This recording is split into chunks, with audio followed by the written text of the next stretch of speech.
जाकिर हुसैन में एक अच्छी बात यह है कि बहुत सारे मुसलमान लड़के लड़कियां दोस्त बने, अब आज तक दोस्त हैं, बहुत अच्छे दोस्त बने। तो गलत फहमियाँ तो इंटरेक्शन से ख़त्म होती हैं। जैसे ही आपका परिचय होता है तो गलत फहमियाँ दूर हो जाती हैं। उन्हें भी हमारे बारे में होती होंगी, हमें भी उनके बारे में होती थी।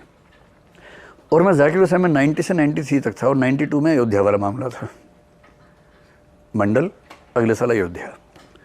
और मैं आरएसएस की लॉबी से मंदिर का समर्थक था बहुत बड़ा। मैं कार सेवा में जाने वाला था, जा नहीं पाया था। हम 3-4 दोस्त जाने वाले थे, बाई चांस नहीं जा पाए थे क्योंकि दुविधा थी नहीं उस समय तक। हम एकदम क्लियर थे कि मंदिर बनना ही चाहिए, वहीं बनना चाहिए और हमको ही बनाना है, कोई दुविधा थी नहीं उस तरह की।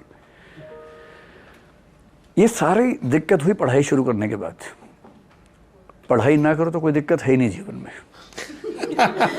एकदम दिमाग ठिकाने रहता है, एक रास्ते पर चलता है। इससे जब मुझे कोई कहता ना कि सांप्रदायिकता, जातिवाद, इसका एक ही सॉल्यूशन है, पढ़ा दो बस। और पढ़ाई थोड़ी जेएनयू टाइप की, इस जेएनयू का मतलब आजकल लोग समझते हैं राष्ट्र विरोध, मैं उस सेंस में नहीं कह रहा हूँ।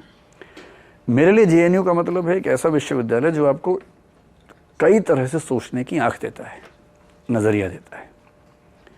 और जहाँ आपको नज़रिए 3-4 मिल जाए तो आप इंसान बेहतर बनी जाते हो। तो मेरे दिमाग में पहली बार छेद जिसने किया उसका नाम है ओशो रजनीश।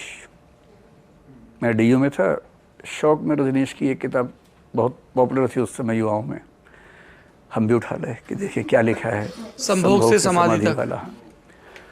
मेरा एक दोस्त बहुत गीत गाता था उस किताब के बारे में कि वो पढ़ो, स्पिरिचुअलिटी सेक्सुअलिटी एक चीज़ होती है। हमने कहा ठीक है, पढ़ के देखते हैं। तो बहुत समझ नहीं आई, लेकिन ये समझ में आया कि ये आदमी तर्क अच्छे देता है। फिर मैं उनकी 8-10 किताबें खरीद के ले आया कहीं से, बुक फेयर से। तब बुक फेयर लगना शुरू ही हुआ था शायद, तो पहले बुक फेयर में मैं बोरी भर के किताब लाया था खरीद के, जिसमें ओशो की ज़्यादा बुक्स थी। जितना पढ़ा ओशो को, मैंने ज़्यादा नहीं पढ़ा, 5-7 किताबें पढ़ी होंगी मुश्किल से। पर जैसे जैसे पढ़ा समझ में आया कि तर्क से सोचना उसका मज़ा ही अलग है, रूढ़ियों पे चलने का उतना मज़ा नहीं है। तो मैं हॉस्टल में था, मेरे सब मित्र आरएसएस के थे, मैं भी था। लेकिन जब ये सब बातें होने लगती थी थोड़ा सा गैप आने लगता था। एक मन कहता था कि यही रास्ता ठीक है, एक बोलता था कि नहीं, ये भी समझने की बात है। फिर जब मैंने सोशियोलॉजी लिया, सोशियोलॉजी में मार्क्स पाठ्यक्रम में था, कार्ल मार्क्स। डीयू में डिबेटिंग सर्कल में एक मेरे मित्र थे, वो मार्क्सिस्ट थे। पर तब तक मेरी नज़र में कम्युनिस्ट और कॉमनस्ट एक ही बात थी। हमने स्कूल में ही सीख लिया था कि डीयू में मिलेंगे कम्युनिस्ट, वो कौन होते हैं, कॉमनस्ट होते हैं। तो मेरे मन में एकदम